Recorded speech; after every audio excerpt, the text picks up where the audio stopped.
Isang mapagpalang araw po sa ating lahat. Ako po si Charles at ito po ang ika-8 araw ng aking daily devotion. Sa linggong ito, ating itutuloy ang trusting in God in financial matters. Sa araw na ito, ating pagtutuon ng pansin ang 2 Corinthians chapter 9 verse 6 to 7. Ang sabi dito, the point is this: whoever sows sparingly will also reap sparingly, and whoever sows bountifully will also reap bountifully. Each one must give as he has decided in his heart, not reluctantly or under compulsion, for God's loves and cheerful giver. So, sa verse na to, sinasabi na dapat daw tayo ay magbigay or magtanim tayo ng sparingly, kumbaga ng buong buo, ng lahat-lahat, ng sa ganun daw umani rin tayo ng masagana, ganun, ng buong buo din, ganun. And sabi pa dito, each one must give as he has decided in his heart. So ibig sabihin daw, kapag daw nagbibigay ay dapat daw bukal sa puso, ganun, talagang mula sa puso. Sa unang teaching ng verse na ito ay the New Testament teaches sacrificial and voluntary giving. So the word sacrificial and voluntarily. So dapat daw kapag nagbibigay tayo ay may sakripisyo, ganun, at saka voluntaryo.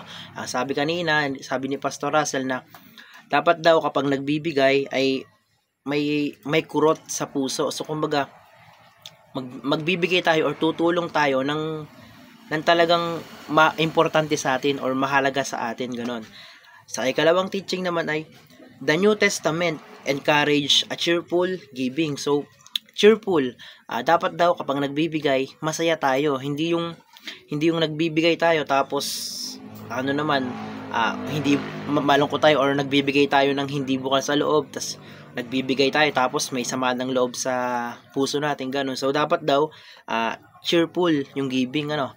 So sa pangatlong teaching naman ay the New Testament teaches bountiful sowing and bountiful reaping. So ibig sabihin, pag tayo daw nagtatanim, ibig sabihin pag daw nagtanim tayo ng bountiful or masagana, ganun, at aani rin tayo ng bountiful.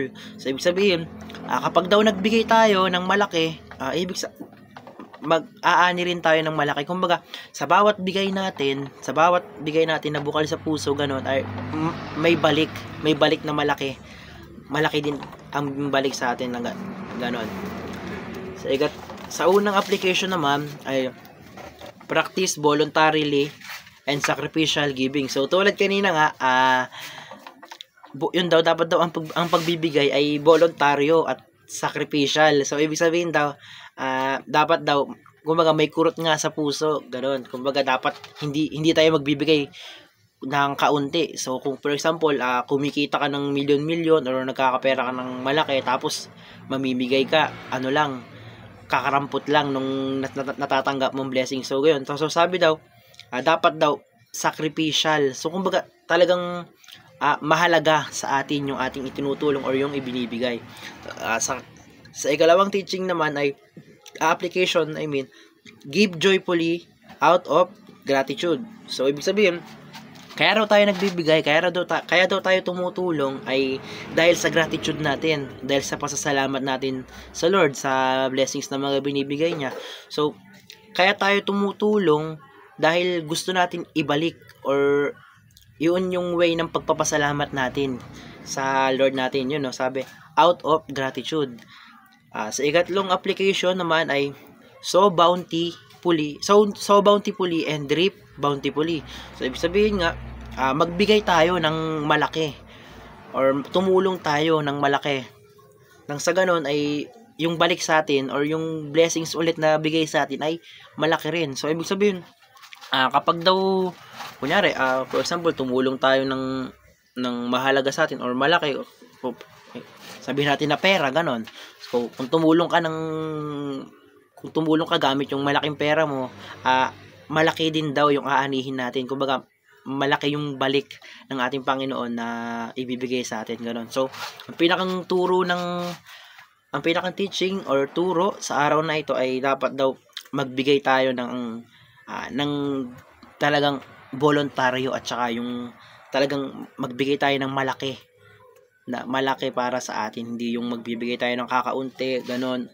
Or dapat daw, in order na mas lalo pa tayong pagpalain ng Lord, ay dapat daw, uh, out of gratitude, ganon, magpasalamat tayo sa Kanya sa pamamagitan ng pagtulong rin.